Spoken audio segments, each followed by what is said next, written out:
Gracias por continuar con nosotros. Junto a Carmina Valdizán estamos conduciendo las entrevistas de hoy por la noche. Ya lo decíamos, esta segunda entrevista versará sobre el tema del término general que se utiliza en las finanzas públicas, que son las dietas, pero que incluye gastos de representación, viáticos, dietas en sí misma, pero también de los famosos bonos y otros complementos salariales. Para tratar este tema tenemos a dos invitados. Le doy la bienvenida a Edgar Balcells y también a Eddie Kush. A ambos, buenas noches, bienvenidos. Un gusto. Buenas Bien, noches, un saludo. Buenas Gracias. noches. gracias. Iniciamos con el licenciado Balcells. Edgar Balcells, bueno, ya la introducción lo decíamos, los salarios muy bajos, muy deprimidos, establecidos en la Ley Nacional de Salarios de principios de la década de 1970, en el tiempo se han ido complementando con diferentes formas de complementar los ingresos de empleados y funcionarios públicos, y por lo general los que están en la punta de la pirámide son los que más destacan, pero hay que decirlo, hay bonos, hay dietas, hay gastos de representación, viáticos, en fin, una serie de complementos. Y eso, lo decía en la introducción, también ha generado una erosión muy profunda, llevando a la quiebra a nuestro sistema de clases pasivas. ¿Cómo lo analiza usted? A mí me preguntas inicialmente. Sí, por favor, Edgar Barcels. Mira, lo que yo veo es que lo que existe es un desorden en términos de lo que se denomina la carrera administrativa en el Estado y el sistema de servicio civil. Nosotros en la revista del Colegio de Ciencias Económicas que está en el portal hay un artículo muy interesante del licenciado Luis Enrique Castañeda Cuán con respecto a este ordenamiento del sistema de servicio civil. Entonces, como no hay un ordenamiento moderno, lo que existe es una anarquía entre las diferentes instituciones del sector público, tanto en el plano del organismo ejecutivo, con las diferencias que existen también entre el gobierno central y las entidades descentralizadas, como en el organismo legislativo, que son unos abusos increíbles ahí, y en el organismo judicial, no digamos, y una serie de entidades y magistraturas como el Tribunal Supremo Electoral, etcétera. Entonces, y no digamos también en las municipalidades, ¿verdad? Entonces, no hay un ordenamiento de la carrera del servidor público. Gracias. El licenciado Cook, según una investigación que publicó un periodista de un medio digital en Guatemala, dice que en 2019 las entidades descentralizadas y autónomas gastaron hasta 43 millones de quetzales en dietas. ¿Cómo analizamos esto versus el presupuesto? Porque varios funcionarios duplican o triplican su salario con estas retribuciones. Sí, bueno, yo creo que, y concuerdo totalmente con el análisis que se hace.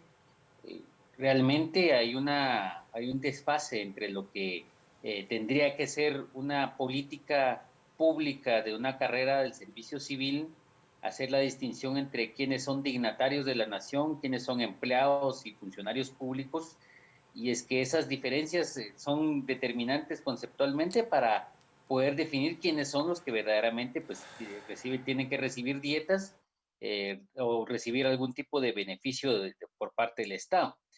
Y me llama la atención exactamente la investigación que usted habla y aparte otra que se publicó en algún momento también sobre, a mediados de este año, sobre cómo es que se aumenta el costo de las dietas en los consejos municipales. Para esta pandemia, por ejemplo, aumentaron de 410 millones de quetzales a 427 millones de quetzales, incluso a costa de programas que, que iban dirigidos a la alimentación, al desarrollo económico de las poblaciones. Es decir, en las comunas o en las municipalidades, la política no es el beneficiar a la población, sino que se beneficien a sí mismos los mismos consejos municipales y que durante el año Digamos, comienzan con un presupuesto y lo van modificando conforme se van acabando los recursos destinados a las dietas. Y entonces aparecen comunas que van cobrando pues distintas reuniones que hacen al mes y que realmente exceden ya lo que en lógica tendría que ser para el gasto de dietas y de bonos que puedan recibir los mismos miembros de los consejos municipales. Y así sucede también con otras entidades descentralizadas, autónomas, en donde aparece que el gasto de dietas es un abuso realmente que sucede ya en la administración pública como una forma ya de vida que llevan los funcionarios. Ahora, Edikush, lo que usted denomina abuso, parte de la discrecionalidad con que cuentan las entidades públicas para establecer estos, le llamo, complementos salariales. ¿Por qué hay tanta focalización en fiscalizar algunos aspectos y en otros, donde la normativa es muy laxa, sencillamente hay silencio y no se investiga y no se moderniza? Yo lo decía, la ley de salarios de la administración pública es el decreto 1173, evidentemente del año 1973, y a partir de eso es que anualmente en diciembre, en algunas ocasiones del año anterior o enero del inicio del ejercicio fiscal, pues se emite un acuerdo gubernativo, y si vemos los últimos, pues la verdad es muy bajo, ¿no? Sí, es que yo creo que esa ausencia de política pública respecto al servicio civil es lo que ha hecho que exista una atrofia realmente en la institucionalidad. Es decir, conceptos tan básicos como definir qué es un funcionario público, qué es un empleado público, qué es una dieta, qué es un bono, son cuestiones que están dispersas en leyes incluso muy viejas que no responden ya a lo que la carrera del servicio civil debería ser. Y es que es una de las reformas que se ha tratado de trabajar, de cabildear, de construir durante los últimos años, pero con este Congreso pues no avanza porque no es una prioridad. Entonces, yo creo que de acuerdo también con que hay que reformar no solamente esa política de salarios, sino realmente a nivel estructural una ley del servicio civil. Licenciado Balcells, siempre que se habla de estas dietas y estos beneficios, uno se enfoca muchísimo en el sector público, consejos municipales, etcétera. Pero también hay instituciones descentralizadas y autónomas, como es el caso del ICS, que pagan dietas bastante exageradas. ¿Cómo se puede solucionar esto? Porque creo que sería más justo que hubiera más transparencia al respecto en vez de estar generando más dinero por estas dietas, porque no hay un número determinado tampoco de estas dietas. Bueno, yo diría que en el caso del ICS no son dietas exageradas que se complementen, por ejemplo, en otras entidades descentralizadas con los sueldos que tienen ministros y viceministros y directores de diversos ministerios que representan a esas instituciones en las entidades descentralizadas. En el caso del ICS, lo que habría que tener claro y se está trabajando es precisamente un sistema de carrera administrativa en donde los funcionarios que acuden a la junta directiva, incluyendo los altos funcionarios, se cataloguen dentro de un sistema que sea parejo para todo el sector público. Pero eso es algo que también tiene que ver con una voluntad, porque la Constitución es muy laxa al respecto. La Constitución le da un tratamiento diferente al gobierno central, a las entidades descentralizadas que generan fondos. Así lo dice la Constitución, que pueden tener su propio régimen de servicio civil, a las municipalidades. La misma Universidad de San Carlos también tiene su carrera administrativa y docente propia, y al organismo judicial y entidades como el Tribunal Supremo Electoral, como el Congreso, que tienen diferentes sistemas. Cuando se comenzó a configurar la reforma de la plaza en abril del 2015, incluso yo hablé con algunas jueces del organismo judicial y planteamos la posibilidad de homogenizar con el sistema de gobierno central una carrera administrativa fuera de la puramente la carrera judicial. Y recuerdo en una reunión que ellas estuvieron bastante de acuerdo, porque eso tiene que ver también con pagos de pensiones posteriores, pero se requiere de una visión de reforma del Estado. Son dos leyes pilares intermedias en la reforma del Estado, que es las leyes del servicio civil, incluyendo el sistema de servicio civil municipal, y que haya equiparación de carrera, de puestos y salarios entre las mismas, y la ley de contrataciones del Estado. Son las dos leyes fundamentales que no se han querido encarar. No, y efectivamente ha sido así desde antes, incluso de los acuerdos de paz, este tema, la demanda por una nueva ley de servicio civil que data de los años 60, hay que recordarlo, no se ha logrado pasar a pesar de que ha habido muchas propuestas de iniciativas de ley. Pero solo para contextualizarnos, Edgar Balcells, a ver, todo nace este tema por la noticia de que la Junta Directiva, los miembros de la Junta Directiva del Congreso de la República estaban cobrando 1,000 quetzales de dieta por sesión, pero entiendo que en otras instituciones, Junta Monetaria creo que son 2.500, creo que en Banrural, donde hay participación del Estado, es alrededor de 3.000, el Consejo Directivo del ICS también son 2.500, la SAT, en fin, hay otras instituciones que duplican o casi triplican la dieta de la Junta Directiva del Congreso. ¿Es eso así? ¿Por qué esa discreción, licenciado Balcells? Precisamente por ese concepto de la autonomía que se tiene, y no se tiene, Mariano, un esquema de coordinación a nivel de sistema en nada. Por ejemplo, la vez pasada estábamos hablando con ustedes, el Sistema Nacional de Inversión Pública no opera como un sistema. No existen entidades rectoras en el sector público. Entonces, la autonomía se va confundiendo con un esquema de desorden y discrecionalidades. Y esto es muy común en las entidades descentralizadas. Por ejemplo, no existe una equiparación entre el ICS, el INDE, y si ves, por ejemplo, la Comisión Nacional de Energía Eléctrica, también no solo tiene unas dietas altas, sino también sueldos astronómicos, como en el caso de la SAT, que tal vez es la institución en donde más abuso se observa de este tema, tanto de dietas como de sueldos. Lo que gana, por ejemplo, el superintendente de la SAT o el presidente de la Comisión Nacional de Energía Eléctrica es realmente fuera de la realidad. Son alrededor de 80,000 quetzales, si la memoria no me falla, ¿verdad?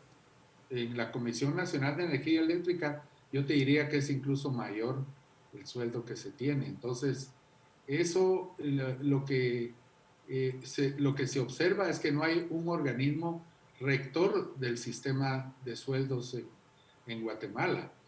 Y es hacia ahí a donde debe propender todo el tema de la misma planificación de sueldos y salarios. Y eso también estoy de acuerdo con Eddie Kusch, que en el tema municipal realmente es un gran abuso el que existe, porque ahí no hay incluso una profesionalización a nivel del empleado medio. Y los consejos municipales, o sea, las corporaciones municipales, tienen diferencias muy grandes entre sí. No hay un sistema de servicio civil municipal tampoco. Gracias, licenciado Cooks. Ahora que se menciona a la SAT, me llama la atención porque en este artículo que estábamos citando, ahí citan a Solórzano Popa, que estuvo en la SAT, y para él esto es inconstitucional porque dice que el artículo 78 de la Ley de Presupuesto entra en contradicción con el artículo 278 de la Constitución. Sin embargo, estos organismos están regulados por la Constitución y las leyes orgánicas de cada uno, por ejemplo, el Banguad, la Superintendencia, la Junta Monetaria. Entonces uno no entiende el cobro, pero ahora critica y sin embargo llama inconstitucional, pero estas organizaciones están reguladas. ¿Cómo ponemos un poco de orden a toda esta madeja de ideas? Sí, y es que ahí hay una razón. Desde la Constitución establece de forma dispersa exactamente las formas en las que cada una de las instituciones va a llevar su política de servicio civil. Entonces existe una ley de servicio civil municipal, una ley de servicio civil para el organismo judicial, otra para la universidad y así sucesivamente, así como lo relataba Edgar Balcells. O sea, es una cuestión de diseño de política estatal. Y entonces, yo creo que la propuesta vale la pena de homogenizar al menos una parte o la mayoría de la parte de una política nacional de servicio civil, que esa sería como el ideal.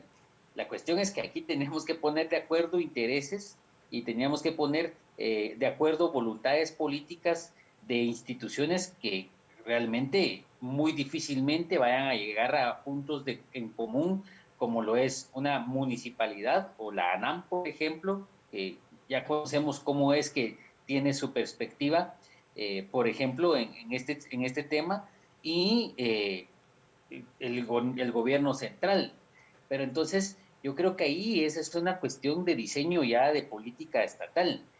Y yo creo que ese tipo de diseños es lo que se necesita, y no solamente es a nivel normativo, sino incluso a nivel de cómo se van a mejorar las estructuras. A mí me gusta mucho el ejemplo de un país que se llama Georgia, que es de Europa del Este, de cómo salieron de un túnel o un hoyo realmente de tema de corrupción, en donde ellos en el índice de percepción de la corrupción de Transparencia Internacional estaban equiparados a Guatemala en su momento, hace como unos 8 años aproximadamente, que estaban en los puestos en los que estamos nosotros, más o menos el 146 que está Guatemala ahorita, pero ahora aparecen en el puesto 46 del ranking. ¿Y qué es lo que hicieron? Esa es la pregunta. Lo que hicieron es exactamente esto que se plantea. Reformaron todo el sistema de servicio civil, incluso instituciones que estaban totalmente corrompidas, como la Policía Nacional o la policía de allá, prácticamente mandaron a todos los empleados a su casa, reformaron las normas, hicieron nuevo reclutamiento, y digamos todas esas estructuras que estaban enquistadas en ese sistema de la policía, pues prácticamente desapareció, pero tuvieron que hacer reformas totalmente radicales. Y yo creo que en este momento eso es lo que hay que hacer en el país. Y se abre una apertura con las manifestaciones, con la crisis política que vivimos, en el que ya realmente la población entiende que es una corrupción estructural la que vivimos en los tres poderes del Estado y mucho más allá en otras instituciones. Y que esto de las dietas es solamente la punta del iceberg, pero que podría mejorarse si se plantean las reformas necesarias. Yo no Una quisiera, o Eddie dos, Kush, quedarme en eso ¿sí? de que solo son las dietas, insisto. No podemos olvidar el tema de los bonos Sí, complementarios, claro. el bono de productividad, el bono del pescado, el bono, en fin, esos son formas igualmente malas para complementar los salarios. Y como decía, es un tema estructural. Ahora, la gente se pregunta, y bueno, entonces, ¿qué hacer? Eh, ¿Tenemos que esperar la reforma estructural a partir del Congreso o se pueden empezar a dar ejemplos para, por ejemplo, empezar al tema de tener, según la responsabilidad que asumen, el ingreso, el salario y que paguen los impuestos que correspondan? Sí, es que realmente ahí es donde entramos al dilema de qué es lo que vamos a hacer como población. Y es que el gobierno no plantea una solución de diálogo, incluso lo excluye de su agenda. El Congreso tampoco tiene esa voluntad. Entonces, ¿en quién queda el diálogo? Digamos, solamente en la población. Y entonces ahí yo creo que hay dos temas estructurales que se pueden tocar para empezar a diseñar un nuevo o una nueva política en el Estado, que tendría que ser el diseño político electoral y el tema del sistema de justicia, que ya me salgo mucho del tema que estamos hablando el día de hoy, pero que podría propiciar que en una segunda fase ya se hable sobre el sistema del servicio civil. Pero digamos, esos son como un tema ya de hablar de qué tipo de políticas son las que necesitan ahorita, una agenda mínima que necesitamos en el país para salir de esta crisis que estamos atravesando. Licenciado Balcells, pues ya estamos prácticamente sobre el final y sobre esta pregunta específicamente me gustaría escuchar sus conclusiones para ver cuál podría ser una solución a corto plazo. Bueno, yo diría que la solución está en la ley insignia. Y la ley insignia para mí es la ley de servicio civil típica, del gobierno central que data del año, imagínense, de 1969. Es una ley que comenzó incluso a ser diseñada en la época de los gobiernos militares con la Constitución del 65. Entonces es una ley muy obsoleta. Ahora esa oficina que se llama Oficina Nacional de Servicio Civil es una entelequia, diría yo, una oficina que si yo les preguntara quién es el director de la Oficina Nacional de Servicio Civil, nadie lo conoce en Guatemala, como el caso de diferentes organismos de apoyo, como la CGPLAN misma, que es muy importante y fue muy importante en regímenes pasados. Entonces, en la medida en que esta ley caminara, que abarca una gran cantidad de instituciones, eso podría dar una señal de voluntad política, porque según como lo ve el señor Fopa, por ejemplo, de la Constitución, es una manera muy legalista de ver las cosas, pero yo creo que aquí es un tema de voluntad política, un tema moral. Sin mayor discusión, Edgar Balcells, es así. Yo que quiero agradecerle a ambos, a usted, Edgar Balcells, y a Eddie Kusch, que nos hayan acompañado esta noche. Realmente esta es una de las reformas estructurales torales si queremos sacar adelante al país. Muchas gracias, buenas noches, buen descanso. Muchas gracias a ambos, buenas noches. Buenas noches, gracias a usted. Bien, a ustedes les agradecemos mucho que nos hayan acompañado esta noche. Los invitamos para que junto a Carmina Valdizán nos acompañen el próximo miércoles, ya en el mes de diciembre, miércoles 2 de diciembre, donde tendremos más entrevistas para ustedes. Buenas noches y buen descanso.